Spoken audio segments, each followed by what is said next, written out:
क्या post retirement financial security में केवल कॉर्पस साइज ही मैटर करता है? क्या रिटायरमेंट कॉर्पस का इन्वेस्टमेंट अपनी सुविधा और अपनी पसंद के हिसाब से करना चाहिए? क्या एक डिटेल्ड फाइनेंशियल प्लानिंग के बिना भी आज का रिटायरमेंट सक्सेसफुली हैंडल किया जा सकता है?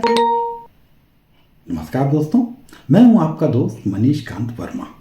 दोस्तों, ये एक एजुकेशनल वीडियो है जिसका उद्देश्य सैलरीड एम्प्लॉयज़ को उनकी फाइनेंशियल प्लानिंग में हेल्प करना ही है।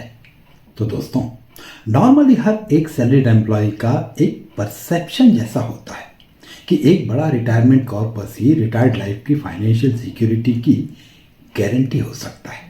पर दोस्तों, ये आधी सच्चाई है। पूरी सच्चाई ये है कि एक बड़ा कॉर्पस इस काम को आसान जरूर कर देता है पर गारंटी नहीं लेता है। तो आइए इस विषय पर थोड़ी डिटेल में चर्चा करते हैं कि क्या सचमुच एक बड़ा कॉर्पस बना लेने से ही आपका रिटायरमेंट फाइनेंशियली सिक्योर हो सकता है। देखिए, एक बात तो हम सब जानते हैं कि अगर आपको पूरी रिटायरमेंट जर्नी में फाइनेंशियली सिक्योर रहना है तो हमेशा आपको इतना फंड सप्लाई करते रहना पड़ेगा कि through out your retirement journey till the survivor of last survivor आपके सारे खर्च सफलतापूर्वक संपन्न होते रहें। अब इसको अचीव करने के लिए हर कोई अपने कॉर्पस को इन्वेस्ट करता है, जिससे उसका कॉर्पस प्लस उसके रिटर्न्स दोनों मिलकर फंड सप्लाई करते रहें।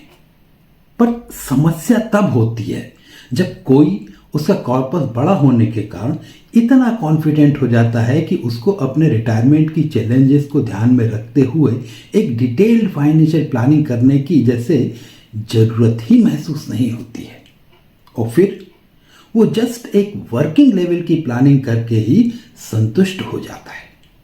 और दोस्तों, परिणाम ये होता है कि उसके इन्वेस्टमेंट्स स्ट्रेटेजिक होने की जगह उसकी सुविधा और उसकी पसंद के अनुसार हो जाते हैं, जिसमें फोकस कॉर्पस का प्रोटेक्शन होता है, रिटर्न्स का जनरेशन नहीं। और इसलिए एक नॉमिनल रिटर्न भी उसको संतुष्ट कर देते हैं। अब शुरुआती 5-7 सालों में बहुत ज़्यादा फर्क नहीं पड़ता है, पर जैसे जैसे इन्फ्लेशन का असर, हेल्थ केयर एक्सपेंसेस का असर और ओल्ड एज रिलेटेड एक्सपेंसेस का असर उसके खर्चों पे आने लगता है, ये खर्च बहुत तेजी से बढ़ने लगते हैं और तब केवल रिटर्न्स उन खर्चों को पूरा करने में असमर्थ होने लगते हैं, और फिर उसको कॉम्पनसेट करने के लिए कॉर्पस कंज्यूम होने लगता है, यानी कि कॉर्पस का इरोजन चालू हो जाता है। इन अदर वर्ड्स, कॉर्पस छोटा होने लगता है, और जब कॉर्पस छोटा होने लगेगा तो रिटर्न्स भी कम होने लगते हैं, यानी कि फिर एक विशियस साइकिल जैसी चालू हो जाती है। कॉर्पस भी छोटा होता जाता है और रिटर्न्स भी कम होते जाते हैं, और ये साइकिल तब तक चलती रहती है जब तक कि कॉर्पस खत्म नहीं हो जाता है।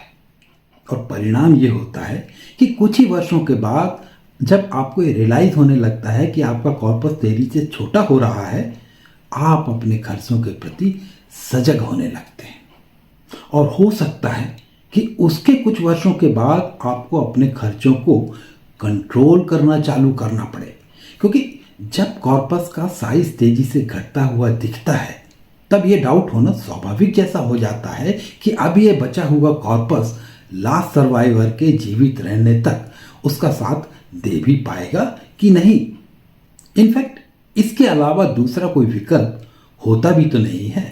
हालांकि उसके बाद भी ये अंत तक साथ देगा या नहीं, ये दावा तो फिर भी नहीं किया जा सकता है।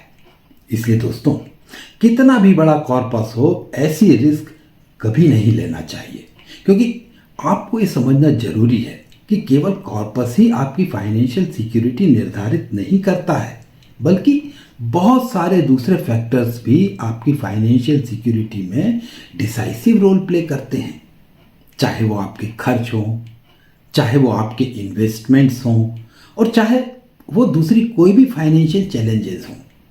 और जब तक ये सभी फैक्टर्स आपकी फाइनेंशियल प्लानिंग में एडिक्वेटली एड्रेस नहीं होते हैं, आपकी financial security till the end of last survivor doubtful ही रहती है।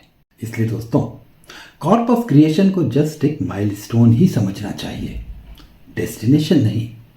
पर एक डिटेल्ड फाइनेंशियल प्लानिंग करके उसे डेस्टिनेशन तक पहुंचा जरूर सकते हैं।